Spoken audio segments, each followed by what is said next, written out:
A lot of people think of hospice as this depressing, awful place that shortens your life.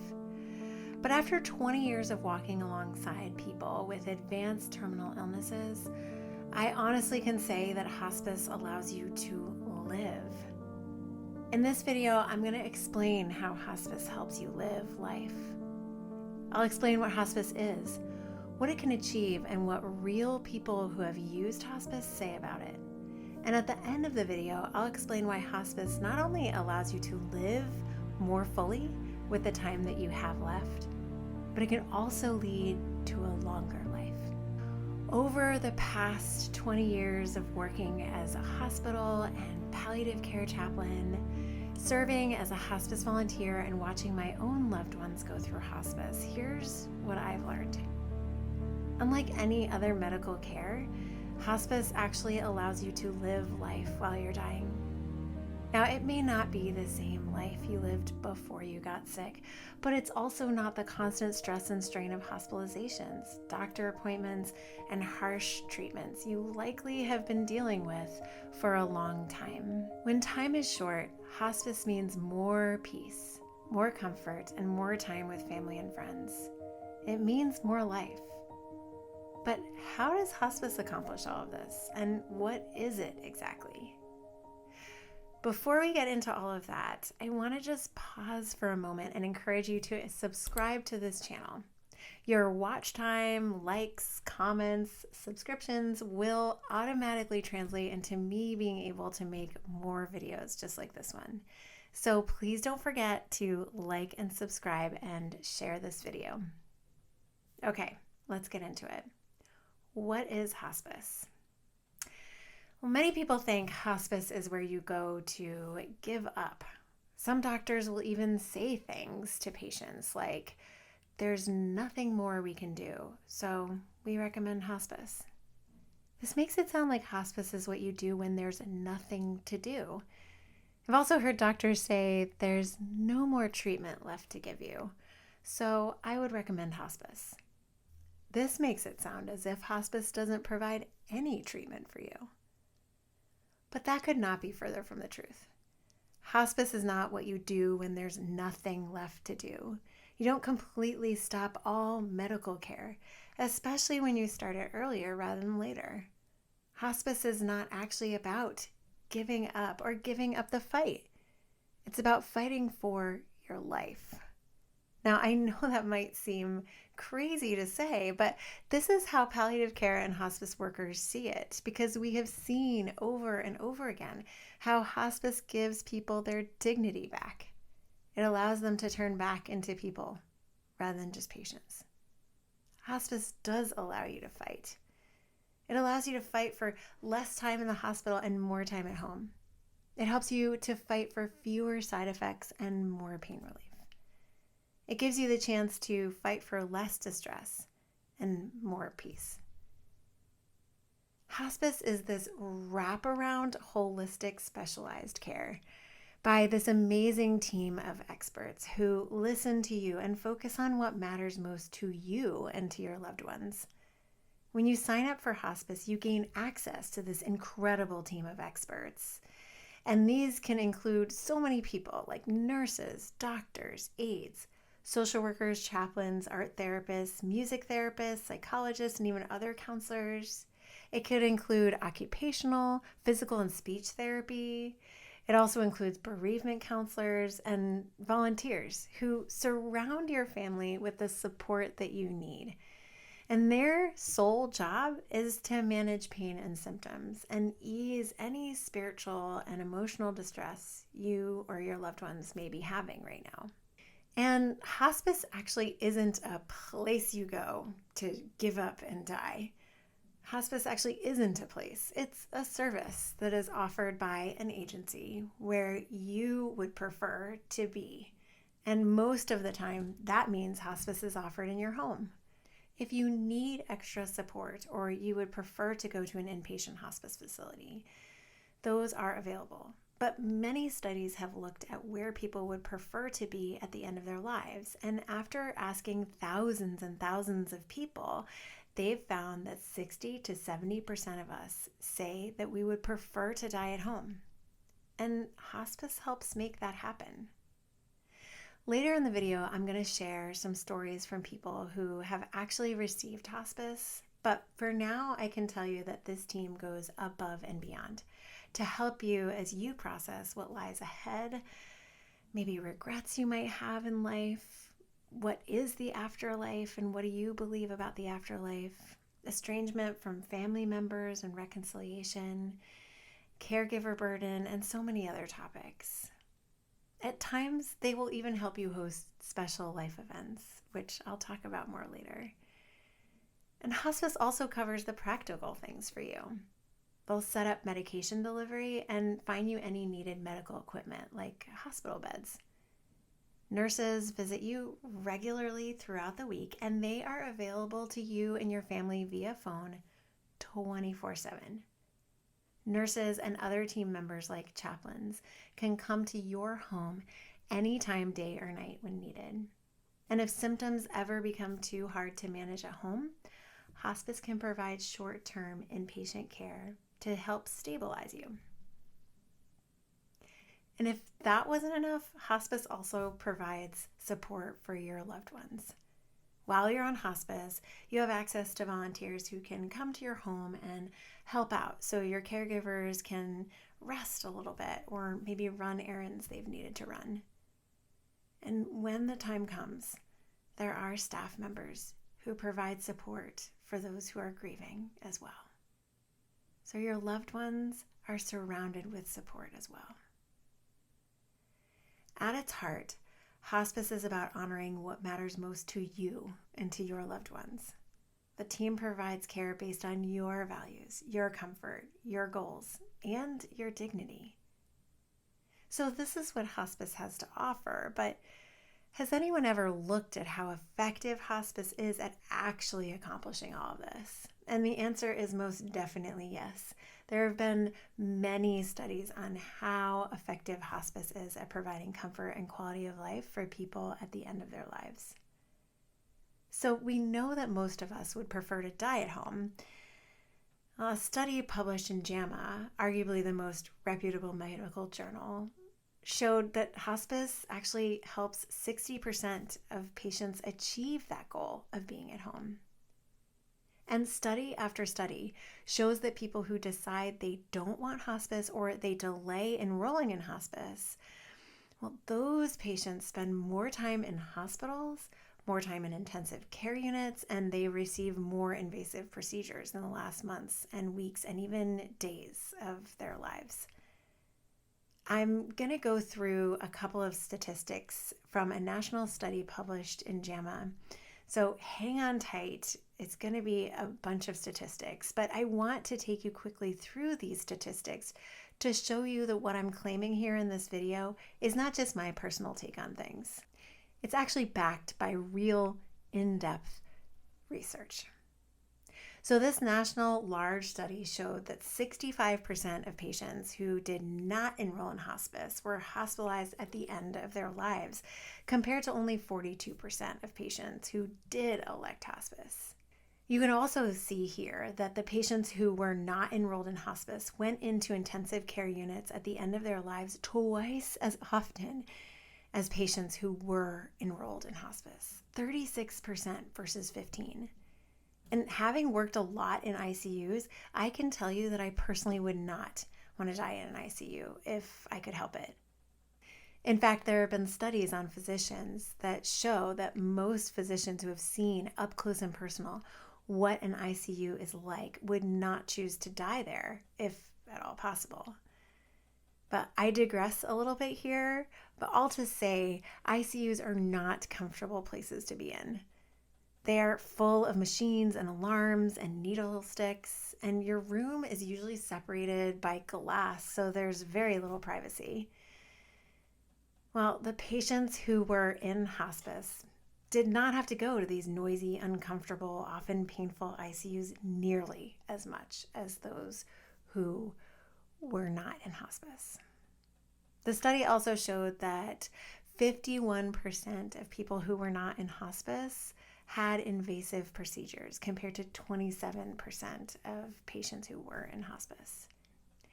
Now, I want to pause and notice here that these statistics tell us that many patients who are not enrolled in hospice had to receive aggressive, painful treatment, even in the last days of their lives.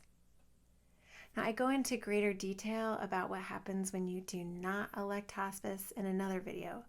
So if you're interested in finding out more about what might happen without hospice, I'll put a link in the description below when that video becomes available. But all to say, if you feel your time is short, and if you've talked to your doctors, electing hospice does not mean giving up the fight. It means letting go of all of the harsh and often painful treatment and electing treatment for pain relief, comfort, and life outside the hospital. Hospice isn't about stopping the fight. It's about fighting for life. And sometimes it even means fighting for a longer life. But more on that later. First, I want to tell you what real people say about hospice. Statistics are important, but I actually think the best way to understand hospice is to hear the stories of people who have lived it. So I did a little research on the hospice websites, and it honestly didn't take me long to find a ton of testimonials from caregivers and patients who were saying how incredible hospice has been for them. So I'm going to share just a few quotes from 3 hospice websites that I found. Now, I do not work for these particular hospices. These are not endorsements. They haven't paid me to share these quotes. I honestly just picked a few random quotes out of the many, many quotes that I found that I think will help you get a better sense of what hospice can give to you and your family. And why, again, I think hospice is the key to living life at the end of life. So on the Hospice of Hope website, one daughter shared some really beautiful sentiments after her father went into hospice. It sounds like her mom was her dad's primary caregiver when he was sick. Her mom did all the running around and caretaking. And this daughter said, "My mother had a hard time giving up some of the care for my dad. I wish she had relented sooner. Once the Hospice of Hope staff began coming to their home, my mother realized the extra help she could have had all along the way. The small things, like not having to go to get medication, hospice took care of this and delivered it to the home. Going to doctor visits for routine blood tests and vitals, hospice took care of this. This hospice, like so many hospices, helped relieve the burden of caregiving. And by taking care of so many of the practical things, the hospice gave them back space and time to just be family again." The daughter went on to share about the chaplain, so of course I've got to give a shout out to this incredible chaplain. She said, "A wonderful chaplain came and talked with my dad and helped with the grieving process for my mom." Chaplains make time to sit and talk with patients when they're facing the end of life. They help you if you're wondering what happens after death or how to say goodbye to family and friends. And chaplains help families process grief as death draws near and even after death. When you sign on to hospice, you are signing on to the support that you and your family really need when you need it the most. Some people in the testimonials that I found spoke about the hospice team as if they were angels in my home. I've seen patients tear up as they express their deep gratitude for the hospice team and how truly loving they were to them and their families. One patient at Hudson Valley Hospice said, "My hospice team restored my faith in humanity." I hear this kind of thing all the time from hospice patients. And because of all this support, hospice truly can be full of some of the deepest moments of joy that you will experience in your whole life. I know that sounds like an overstatement, but hear me out. I've seen it so many times.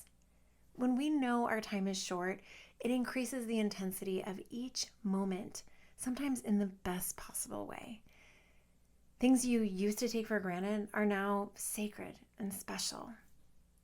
I will never forget visiting my grandmother on hospice.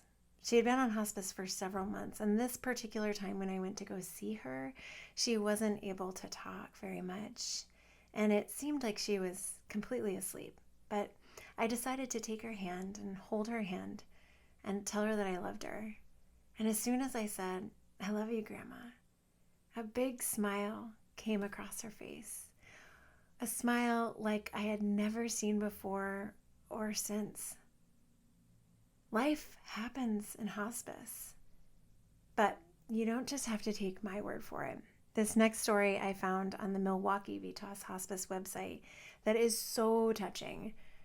I'm going to try not to cry as I share because I've had the privilege of being a part of stories just like this one. You would not believe how often this kind of thing happens in hospice.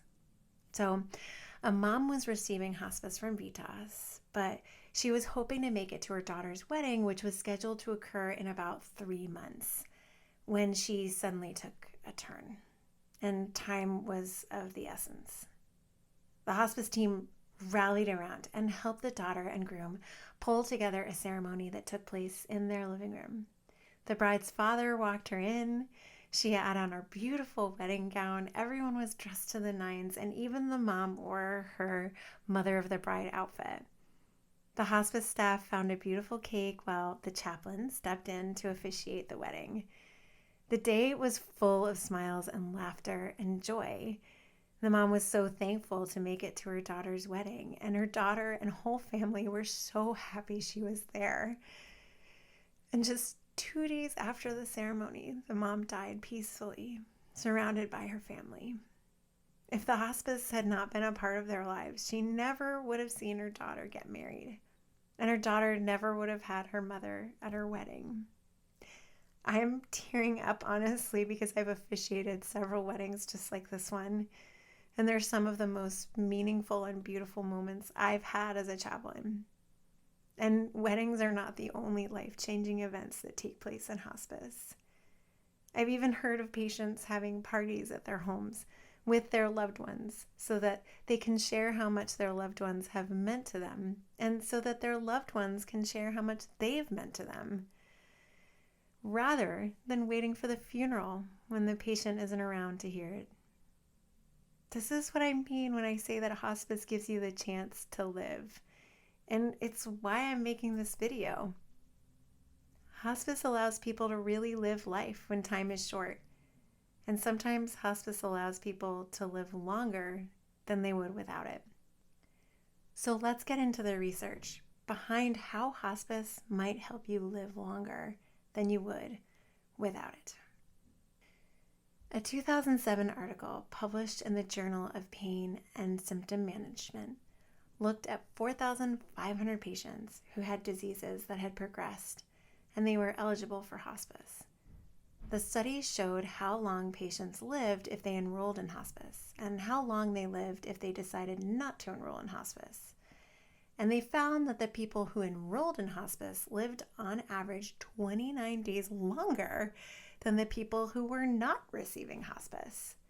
So that means that people who did not receive hospice died a month earlier than people who did receive hospice. But the difference is even greater for certain diseases. People with congestive heart failure lived 81 days longer with hospice than without it. People with lung cancer lived 39 days longer, and people with pancreatic cancer lived 21 days longer. These numbers are staggering. A few studies have been done since 2007 that have further confirmed these claims. So hospice might not just be about giving you more quality time.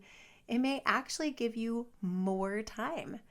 And I have to say that the people who work in hospice and palliative care were not surprised by these findings at all, because we've seen how people improve when they move to hospice. One nurse once told me, my favorite part about working in hospice is watching people literally wake up more because they're not undergoing all of that painful treatment anymore. So why does hospice give you more rather than less time? Why is it not just that place where you go to die? I mean, in my humble opinion, I think this is because patients move from being a patient to being a person again. Instead of spending a day driving to the hospital to get stuck with a needle for a test that may not lead to any discoveries anyway, you spend that day curled up with your grandchild, watching a movie. or sitting with a best friend and some warm tea, talking about the memories you share. So I think some people, especially those who have an illness with aggressive, harsh treatments, live longer on hospice because hospice gives them the chance to live again as full human beings. I hope this video has helped you learn more about hospice, how hospice does not mean that you are getting shipped off to a place to die, and how it does not mean that you are giving up. I hope it has helped you see how hospice really can be the key, not only to living life more fully, but to living more of life. But despite hospice being so incredible, 35% of people still only enroll in hospice in the last 5 days or less of life. To learn more about why people delay enrolling in hospice, how doctors sometimes play a role in that, and how you can avoid the delay, check out my next video on why people delay enrolling in hospice, which I will post at the end of this video, and I'll put a link in the description below as well. Also, be sure to check out my hospice playlist, where I will be posting videos on how to qualify for hospice, what about miracles in hospice, and how to pick the best hospice in your area. Please don't forget to like, subscribe, and share this video if you found it helpful. Let me know in the comments if you have any questions about hospice, or maybe if you've had experiences of hospice yourself. I'd love to answer any questions that I can, and I'd love for the comments section to be yet another place for people to understand how incredible hospice can be for them. This was a lot in one video.